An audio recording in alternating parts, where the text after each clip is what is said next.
Seja muito bem-vindo a esse vídeo. Você, na verdade, vai ter uma aula de futebol. Não, você não vai ter nenhuma aula. É porque eu estou numa sala mesmo aqui da faculdade para trazer esse vídeo para vocês sobre convocação de Carlo Ancelotti para a data FIFA de setembro. E você já assistiu o De Volta para o Futuro?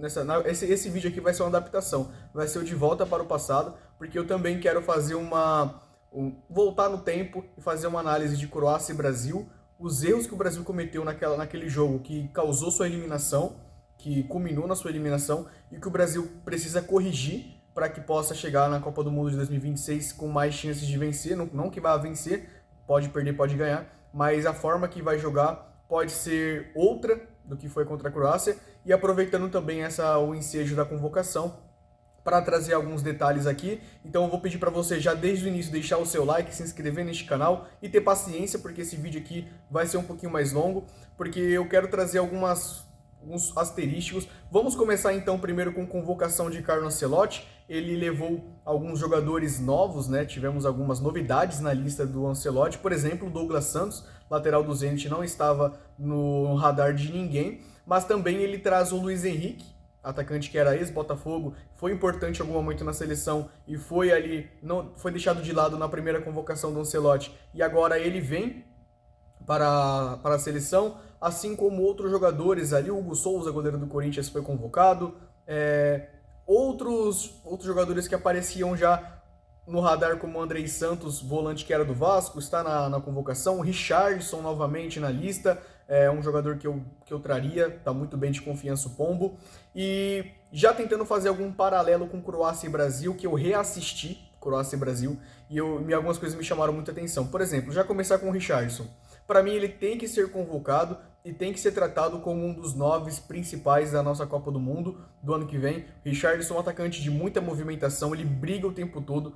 Incrível como que contra a Croácia ele não parava por um minuto, fez pivô, fez parede e assim, fez uma Copa do Mundo muito boa. Richarlison, muita gente esqueceu da qualidade dele, mas não podemos esquecer. Richarlison importantíssimo para a seleção brasileira. A gente vê alguns 9 surgindo, como o João Pedro, que está no Chelsea, como o próprio Endrick, que está em baixa no Real Madrid, mas o Richarlison, na minha humilde opinião, é o 9 sim que o Brasil precisa apostar para a Copa do Mundo do ano que vem, já fazendo esse paralelo com Croácia e Brasil. Outro paralelo interessante é que Éder Militão está de volta à convocação da seleção brasileira após longo período de lesão no Real Madrid. O Éder Militão foi um dos principais jogadores do Brasil contra a Croácia.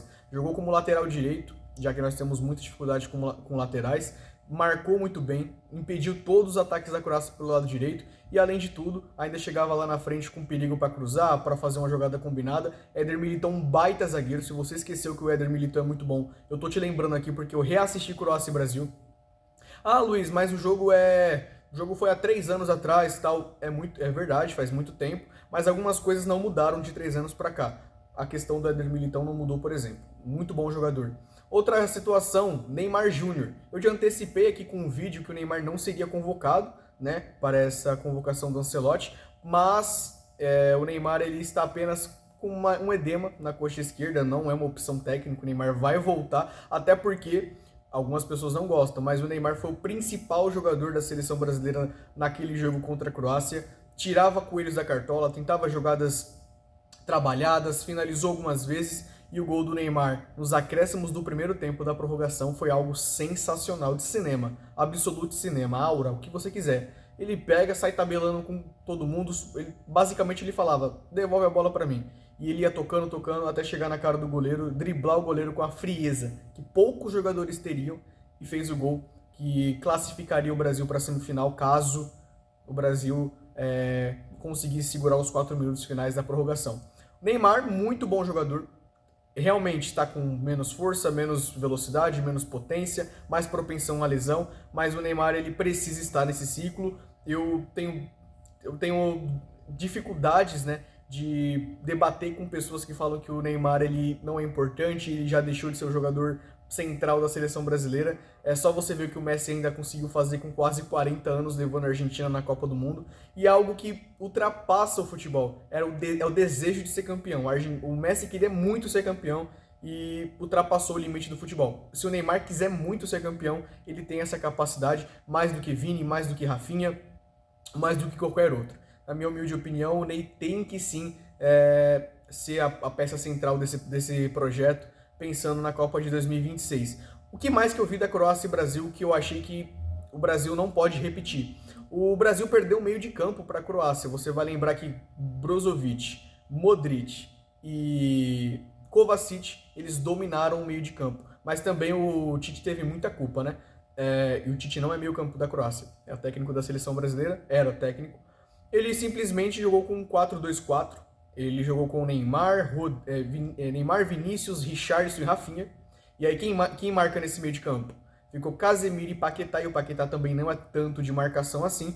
Então o que o Ancelotti não pode repetir como erro que aconteceu naquele jogo fatídico 1-1 contra a Croácia foi o Brasil jogar com o meio de campo aberto. Achar que os jogadores de ponta iam resolver, iriam a qualquer momento fazer uma baita jogada e resolver a partida, mas na verdade o Brasil ficava pouco tempo com a bola, a Croácia esfriava, a Croácia não conseguia chutar, a Croácia não conseguia levar perigo, mas a Croácia ficava com a bola, esfriava o Brasil, mandava a bola para a direita, para a esquerda, o Modric tocou na bola mais de 140 vezes, ele tocaria quantas vezes fosse possível para o Brasil não chegar com perigo na cara do gol, e algo que o Brasil precisa fazer é povoar o meio de campo. O Brasil não tem jogadores da qualidade do Modric, não tem jogadores da qualidade do Enzo Fernandes, não tem jogadores como Pedri e Rodri, mas o Brasil precisa povoar pelo menos o meio. Precisa ter jogadores ali para impedir o adversário de dominar aquela área, de ter mais tranquilidade para sair jogando desde o início.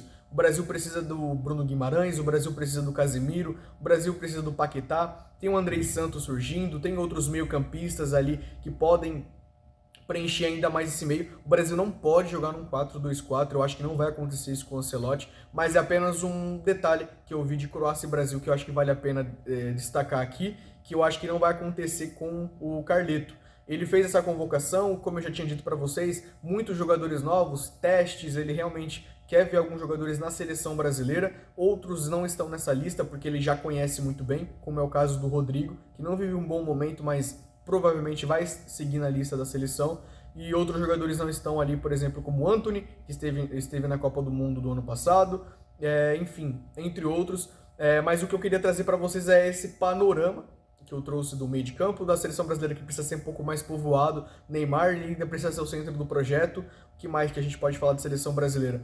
Os defensores, o goleiro deve ser o Alisson mesmo, isso não tem muita questão. Os defensores, eu tenho um pouquinho de dificuldade de que Alexandre ainda seja convocado, mas também entendo que as opções são poucas.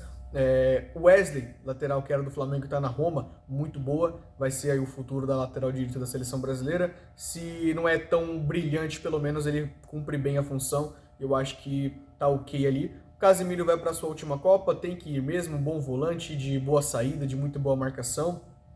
E que Lucas Paquetá dê um passo à frente, Bruno Guimarães ajude também ele ali, deve ser o meio de campo titular da seleção brasileira, com um ataque com Neymar, Richarlison, tem o Rafinha, tem o Vini, tem o Rodrigo. O que não faltam são opções para o Carlos Ancelotti, que ele faça seus testes aí nessa data FIFA, mas que a partir já de outubro, com os amistosos, ele já comece a encorpar essa seleção com jogadores que devem mesmo ir à Copa do Mundo.